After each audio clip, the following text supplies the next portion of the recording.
আমনের বাম্পার ফলন হয়েছে জানিয়ে খাদ্য উপদেষ্টা আলী ইমাম মজুমদার জানিয়েছে, আগামী রবিবার থেকে ধান সংগ্রহ শুরু হবে। এবার ৩৩ টাকা কেজিতে ধান সংগ্রহ করা হবে, যা গতবার ৩০ টাকা ছিল।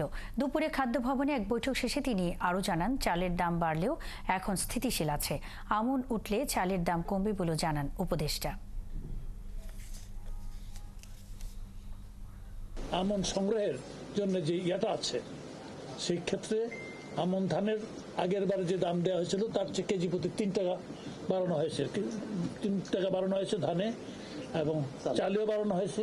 তো সেই ক্ষেত্রে তো আমরা আশা করছি যে আমরা রিজনেবল পরিমাণ ধান চাল সংগ্রহ করতে পারবো এই আমন মৌসুমে। অ্যাজ ওয়েল এজ আমরা আমদানি কার্যক্রম আমাদের সচল আছে, এটা আরও জোরদার হবে। এতে করতে যেটুকু আশঙ্কা করা হয়েছিল গত বন্যার পরে, আশা করছি আমরা আল্লাহর রহমতে সেটা মোকাবেলা করতে পারবো।